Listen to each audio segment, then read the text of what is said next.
Representative Jim Jordan now joins us on the phone about all of these issues. Congressman, it's good to have you. Thanks so much for giving us some of your time today. And and we're going to get at everything, including the balloon, because I would hope that there's some oversight for how this was able to even happen. But as it relates to the border crisis, I'm in Texas, border state. I have affiliates down there at the border, and the stuff that I hear from our affiliates and from listeners in that area is absolutely horrific. Just the influx of people who are illegally entering, the taxation on resources, and yet nothing is being done at all whatsoever. And then you have DPS that's doing the job of catching some of these more dangerous criminals that are coming over because Border Patrol, they have their hands tied and they're too few. So I kind of wanted to get, I realize that everything is just getting going with this new session, but what can we expect, at least what can be done on the House's end to work with these border state governments to be able to pick up some of the slack that the federal government from this administration isn't allowing? Yeah. Well, first of all, remember what Sheriff Daniels, the guy you were playing there, who was in our committee hearing, what he said was 2 years ago, the border was at its best he's ever seen in 38 years of law enforcement. He went on to further say, and currently it's its worst he's seen in that 38 years of serving his county, his community as a sheriff and someone in law enforcement. So what we tried to do in our first hearing was show why this matters. I think there are sort of three fundamental questions. How did it happen? And I went through those 6 things that Joe Biden did on day one. They've intentionally created this chaotic situation. Why it matters. This was our hearing this past week. We saw a dad there whose son was killed because of fentanyl. Sheriff Daniels described the crime. He described the property damage, the cost to communities, to law enforcement, to hospitals, to school. I mean, he described all that. The solution, how do we fix it? We go back to the policies that work, and we're going to pass legislation, immigration enforcement legislation. We will pass out of our committee that will show this is how you fix the problem. I don't know that the Senate will take it up. I don't know that Joe Biden will sign it, but we're going to pass it out of the committee. We're going to get that through the House. Show the American people this is what we have to do, and then that'll be part of I think it'll be part of the presidential campaign, the 2024 campaign. As I've said on your show before, when I hope President Trump runs and wins. And then we will try to provide as much assistance and help as we can to states, border states. In fact, we're going to be going to the border in 2 weeks to visit with some of our folks on the border, the DPS and others who do the good work down there, and have a hearing and talk with folks. But we'll do everything we can to help them as we move through this problem. Going from this to the development with the Hunter Biden case, just over the past couple of days, Hunter Biden and his legal team sent out a letter basically wanting to fight the internet. They admit that the laptop is his, which then means that you had 51 intelligence officials, as you tweeted about it, said that it was misinformation. 51 intelligence officials lied to the American public to protect the president's drug addict son and his CCP business dealings, and who knows what else is on that laptop. How did we get to this? I mean, this is inexcusable. Brennan, Clapper, all of these people signed this. I wanted to get your thoughts on the development of that in the past couple of days. Remember what that letter said, that letter that 51 people signed on October 19th, 5 days after the New York Post story came out. They signed that letter, and the key sentence in that letter was, the Hunter Biden laptop story has all the classic earmarks of a Russian information operation. I would argue the real information operation was run on we the people, by our government, big tech, big government colluding, big media colluding to run an information operation on us days and weeks before the most important election we have. And that is why we have formed this committee, this select committee within judiciary, to focus on how the government has been turned against the very people it's supposed to serve, the American citizen. And so we're going to dig into this issue and a host of others.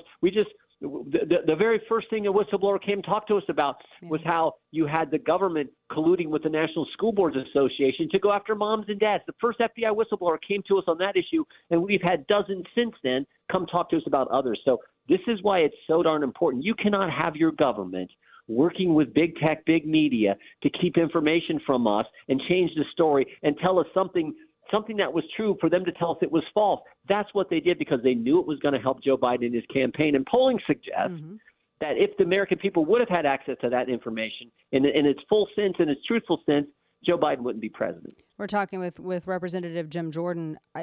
Congressman, if indications show that the federal government, by way of Biden administration, if they intervene to act on Hunter Biden's behalf and actually go after whether it's New York Post or some of these other entities that have been writing pieces and covering what was on this laptop, not just the business dealings, but some of these others, is there anything that the House can do to counteract that?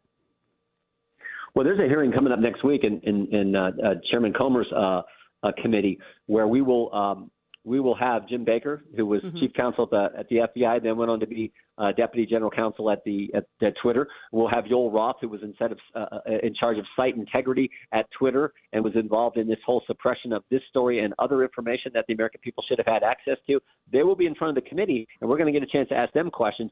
We expect to do further work and investigation in this area based on what is it now? I think 16 or 17 different Twitter files, and this coordination we saw with government, big tech, and keeping information from us. So that is definitely something we're going to do. But it starts as early as next Wednesday with the hearing in the oversight. That's going to be must viewing C-SPAN for sure. Are there plans to bring in some of those intelligence officials as well? Because there was one who admitted even a couple of months ago that they knew the letter that they were signing was a lie, but they signed it anyway.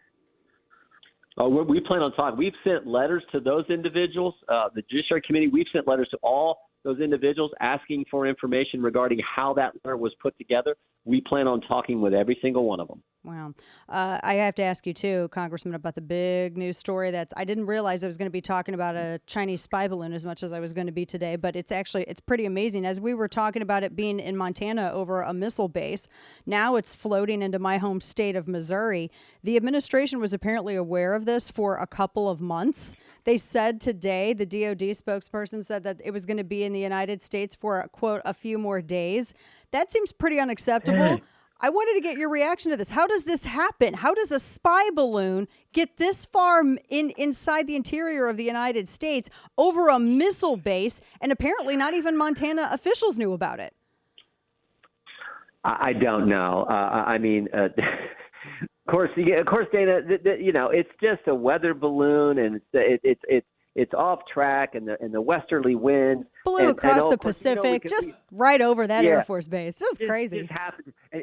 And we can trust that because the virus didn't start in a lab either. It was a bat to a pangolin to a hippopotamus to Joe Rogan, and we all get the virus. So we can trust it. So come on. This is China. These are the people who are making the threats they're making towards Taiwan. These are the people who steal our intellectual property. These are the people who use TikTok to spy on us. And we're supposed to believe it's a weather balloon. I don't buy it. I don't think the American people do. But I think it underscores this sort of this problem with this White House is when you project weakness in the White House like the Biden administration does, so different than what we had under President Trump. But when you project weakness like they do, bad people do bad things. I go back to a year ago. I remember former Secretary of State Mike Pompeo was being interviewed. They asked him, would Russia have went into Ukraine in a Trump presidency? And Mike Pompeo gave the best answer. He said, the short answer is, I don't know. But I do know this. It didn't happen when President Trump was in the White House. And I think that's the fundamental difference and why we're seeing so many things like we see now with China, with Russia. It's because you don't have strong leadership, strong commander-in-chief in the White House, and it's a problem. I feel like Trump would have already shot it down. What's the downside in shooting the thing down? I don't see why there's this hesitancy or fear of this thing. I don't either. But that's the Biden White House. It's going over Missouri, and I was telling our radio audience, Congressman, that the folks where I grew up in the Ozarks, their unofficial slogan is "Here, hold my beer." And it seems like that's, I feel like they may be challenged to do something about this thing. So, maybe those good folks take care of it for the government and they don't have to worry about it. And one less thing y'all got to worry about and hold a hearing on in D.C. Congressman Jim Jordan, I appreciate your time today. Always a pleasure. Always no shortage of topics to cover. So we'd love to have you back. Thank you so much. We will. Take care.